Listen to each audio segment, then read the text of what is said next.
ಹಂಪಿ ಅಂದ್ರೆ ಕರ್ನಾಟಕ. ಇದು ಮನರಂಜನೆ ಸ್ಥಳ ಅಲ್ಲ, ಇದು ನಮ್ಮ ಹೆಮ್ಮೆಯ ಸ್ಥಳ. ಇದರ ವಾರಸುದಾರರು ನಾವು ಅನ್ನೋ ಭಾವನೆಯನ್ನ ಮೂಡಿಸುವ ಕೆಲಸ ಮಾಡಿದ್ದಾರಲ್ಲ, ಅದಕ್ಕಾಗಿ ನಾನು ಜಿಲ್ಲಾಧಿಕಾರಿಗಳು ಹಾಗೂ ಅವರೆಲ್ಲ ಸಿಬ್ಬಂದಿಯವರಿಗೆ ನನ್ನ ವಿಶೇಷವಾದ ಅಭಿನಂದನೆಗಳನ್ನ ಹೇಳ್ತೀನಿ. ಆಗ ನಮ್ಮ ಹಿರಿಯರು ಹೇಳೋರು, ನಮ್ಮೆಲ್ರಿಗೂ ಇಂದ್ರಂತರ 1000 ಕಣ್ಣುಗಳಿರ್ಬೇಕು. ಯಾಕಂದ್ರೆ ಹಂಪಿ ಅಂತ ಸುಂದರವಾದ ಜಾಗವನ್ನು ನೋಡಕ್ಕೆ 2 ಕಣ್ಣು ಸಾಲಲ್ಲ, 1000 ಕಣ್ಣುಗಳು ಬೇಕು ಅಂತ. ಸಹಸ್ರ ನಯನವಾಗಿರ್ಬೇಕು ನಾವು. ಹಂಪಿ ಅಂದ್ರೇನೆ ಸೌಂದರ್ಯ. ಅಂತ ಒಂದು ಸುಂದರವಾದ ಜಾಗದಲ್ಲಿ ಇಲ್ಲಿ ಈಗ ಲಕ್ಷಾಂತರ ಕನ್ನಡಿಗರ ಕಣ್ಣು ಕಾಣ್ತಾ ಇದೆಯಲ್ಲ, ಇದಕ್ಕಿಂತ ಅದ್ಭುತವಾದ ದೃಶ್ಯ ಏನಿರುತ್ತೆ ಹೇಳಿ.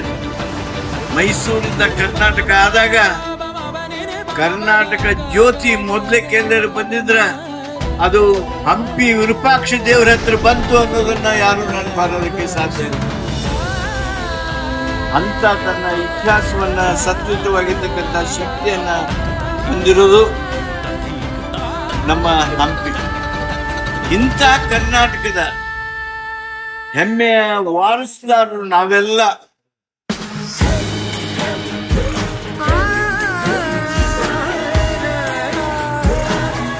ನನ್ನ ಇಲಾಖೆ ಇತಿಹಾಸದ ಪ್ರಕಾರ 1970 ಕಮಲ್ ಮಹಲ್ ಆವರಣದೊಳಗ ವಾರ್ತಾ ಇಲಾಖೆ ಮತ್ತು ಪ್ರವಾಸೋದ್ಯಮ ಇಲಾಖೆಯಿಂದ ಒಂದು ಸಣ್ಣ ಕಾರ್ಯಕ್ರಮ ಪ್ರಾರಂಭ ಆಯ್ತಂತ. ಅದಾದ್ಮೇಲೆ 1987 ಸನ್ಮಾನ್ಯ ಉಪಮುಖ್ಯಮಂತ್ರಿಗಳಾದ MP ಪ್ರಕಾಶ್ ಸಾಹೇಬರು ಇದಕ್ಕೊಂದು ವಿಶೇಷ ಮೆರುಗನ್ನು ಕೊಡುವ ದೃಷ್ಟಿಕೋನವನ್ನು ಇಟ್ಕೊಂಡು ಈ ಹಂಪಿ ಉತ್ಸವಕ್ಕೆ ಚಾಲನೆಯನ್ನ ನೀಡಿದಂತವರು, ಇದಕ್ಕೆ ಒಂದು ಹೊಸ ಪರಂಪರೆಯನ್ನ ಮಾಡಿದಂತವರು MP ಪ್ರಕಾಶ್ ಸಾಹೇಬರು ಅಂತಂದ್ರೆ ತಪ್ಪಾಗಲಿಕ್ಕಿಲ್ಲ. ನಮ್ಮ ಮಾತನ್ನ ಇತಿಹಾಸವು ಹೇಳ್ತಾ ಇದ್ದ ಬಂಧುಗಳೇ. ಹಂಪಿ ಉತ್ಸವ ಅಂದ್ರೆ ನಮ್ಗೊಂಥರ ನಾಡ್ ಹಬ್ಬ ಇದ್ದಂಗೆ. ಬರೀ ವಿಜಯನಗರ ಜಿಲ್ಲೆಗಿಲ್ಲ, ಕೊಪ್ಪಳ ಆಗ್ಲಿ, ಬಳ್ಳಾರಿ ಆಗ್ಲಿ, ವಿಜಯನಗರ ಆಗ್ಲಿ, ಇಲ್ಲಿ ಹಂಪಿ ಉತ್ಸವ ಅಂದ್ರೆ ನಮ್ಗೊಂಥರ ನಾಡ್ ಹಬ್ಬ ಇದ್ದಂಗೆ. ಹಂಪಿ ಉತ್ಸವಕ್ಕಿನ ಜನ ಉತ್ಸವ. MP ಪ್ರಕಾಶ್ ಸಾಹೇಬರು 92ನಿಂದ ನಾವು ನೋಡ್ತಾನೆ ಇದೀವಿ ಹಂಪಿ ಉತ್ಸವ. ಜನ ಎಲ್ಲ ಅವರೇ.